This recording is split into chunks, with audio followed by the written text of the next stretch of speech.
श्री शिवाय नमस्तुभ्यम। श्री शिवाय नमस्तुभ्यम।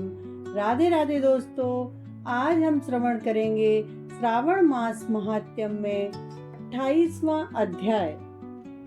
यह अध्याय सावन मास की शुक्ल पक्ष की द्वादशी और त्रयोदशी के पूजन विधि और महिमा का वर्णन करता है।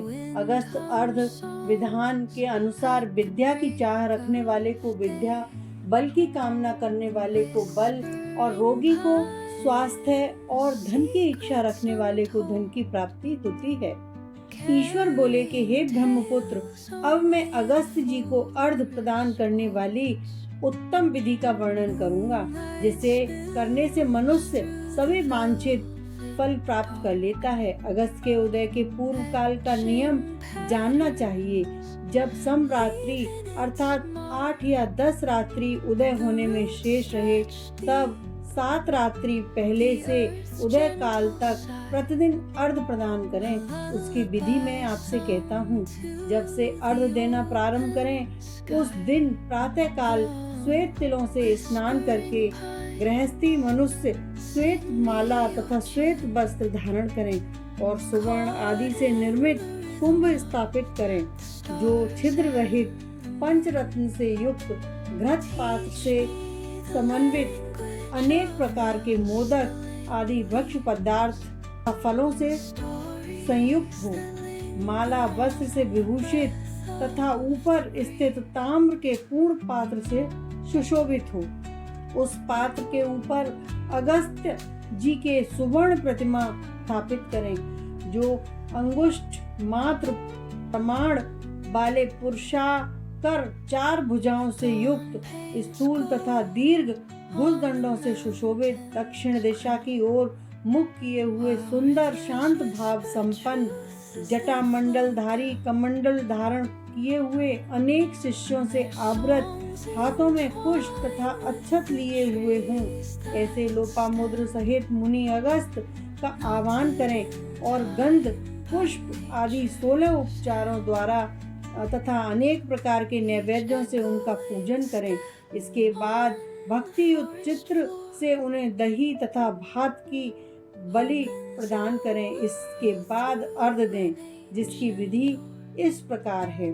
सुवर्ण, चांदी, ताम्र या बांस के पात्र में नारंगी, खरबूज, नरीकेल, कूष्मांड, करेला, केला, अनार, बैंगन, बिजौरा, नींबू, खरोट, पिस्तक, नीलकमल, पद्म, पुष्प, दूर्वाकुर, अन्य प्रकार के भी उपलब्ध फल तथा पुष्प, नाना विधि भक्ष्य पदार्थ, सप्त धान्य, सप्त अंकुर, पंच पल्लव और वस्त्र पदार्थों को रखकर पात्र की विधिवत पूजा करें। घुटने के बल सिर झुकाकर उस पात्र को मस्तक से लगाकर नीचे की ओर मुख करके अगस्त मुनि का इस प्रकार से ध्यान करें और श्रद्धा भक्ति पूर्वक सावधान होकर अर्घ प्रदान करें।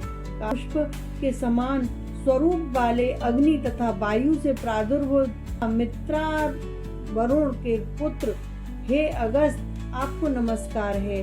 बिंद की वृद्धि को रोक देने वाले, मेघ के जल का विष हरने वाले, रत्नों के स्वामी तथा लंका में वास करने वाले, हे देवेश, आपको नमस्कार है। आपको बारंबार नमस्कार है। जिन्होंने आतापी और बातापी का भक्षण किया, लोपामुद्रा के पति महाबली तथा श्रीमान जो ये अगस्त जी हैं, उन्हें बार बार नमस्कार है।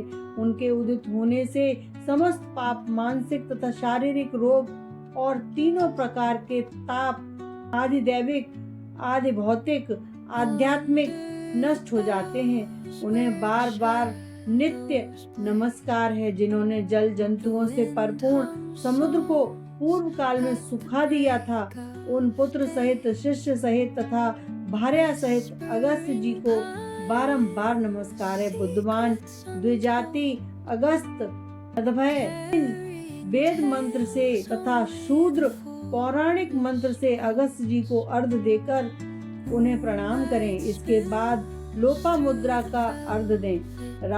हे राजपुत्री, हे महाभागे, हे ऋषि पत्नी, हे सुमुख, हे लोपामुद्रे, आपको नमस्कार है, मेरे अर्घ को स्वीकार कीजिए। इसके बाद अर्घ मंत्र से घृत की 8000 अथवा 108 आहुति प्रदान करें।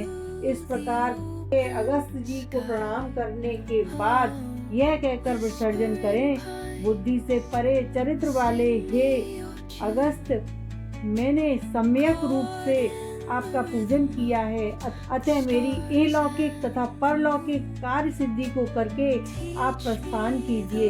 इस प्रकार उन अगस्त जी को विसर्जित करके वेद वेदांग के विद्वान निर्धन तथा ग्रस्त ब्राह्मणों को समस्त पदार्थ अर्पण करके दें और मुख से यह कहें, पार किए हुए अगस्त जी ब्राह्मण रूप से स्वीकार करें। अगस्त ही ग्रहण करते हैं, अगस्त ही देते हैं और दोनों का उद्धार करने वाले भी अगस्त हैं। अगस्त जी आपको बारंबार नमस्कार है। दोनों मंत्रों का उच्चारण करके दान करें। ब्राह्मण आदि पूर्व वैहिक वैदिक मंत्र का उच्चारण करें और शूद्र पौराणिक मंत्र का उच्चारण करें। उसके बाद सुवर्णमयी सींग वाली दूध देने वाली बछड़े सहित चांदी के खुर वाली, ताम्र की पीठ वाली, अत्यंत सुंदर कांसे की दोहनी से युक्त और घंटा तथा वस्त्र से विभूषित श्वेत वर्ण की धेनु प्रदान करें। अगस्त जी मुनि के उदय के 7 दिन पूर्व से इस प्रकार अर्घ देकर ही 7वें दिन दक्षिणा सहित गौ प्रदान करें। इस प्रकार इस व्रत को 7 वर्ष तक करके निष्काम व्यक्ति पुनर्जन्म को प्राप्त नहीं होता है और साकाम व्यक्ति चक्रवर्ती राजा होता है, रूप व आरोग्य से युक्त रहता है। ब्राह्मण 4 वेदों तथा सभी शास्त्रों का विद्वान हो जाता है। क्षत्रिय समुद्र पर्यंत समस्त पृथ्वी को प्राप्त कर लेता है। वैश्य धान्य संपदा और गोधन प्राप्त कर लेता है। शूद्रों को अत्याधिक धन, आरोग्य तथा सत्य की प्राप्ति होती है। स्त्रियों को पुत्र उत्पन्न होते हैं, उनका सौभाग्य बढ़ता है तथा घर में सामर्थ्य हो जाता है। हे ब्रह्मपुत्र, विधवाओं का महापुण्य बढ़ता है। कन्या रूप गुण संपन्न पति प्राप्त करती हैं और दुखी मनुष्य रोग से मुक्त हो जाता है। जिन देशों में मनुष्यों के द्वारा अगस्त की पूजा की जाती है, उन देशों में मेघ लोगों की इच्छा के अनुसार वृष्टि करता है। वहाँ प्राकृतिक आपदाएं निर्मूल हो जाती हैं और जो कोई भी अगस्त जी के इस दान का पाठ करते हैं तथा इसे सुनते हैं, वे सर्वश्रेष्ठ मनुष्य पापों से छूट जाते हैं और पृथ्वी लोक में दीर्घ काल तक निवास करके हंस युक्त विमान से स्वर्ग को जाते हैं। जो लोग जीवन पर्यंत निष्काम भाव से इसे करते हैं, वे मुक्ति के भागी होते हैं। इस प्रकार स्कंद पुराण के अंतर्गत ईश्वर सनत कुमार संवाद में श्रावण मास महात्म्य में अगस्त अर्ध विधि नामक 28वां अध्याय पूर्ण। कल एक नई कथा, एक नए अध्याय के साथ फिर मिलेंगे। तब तक के लिए हर हर महादेव, हर हर महादेव, हर हर महादेव।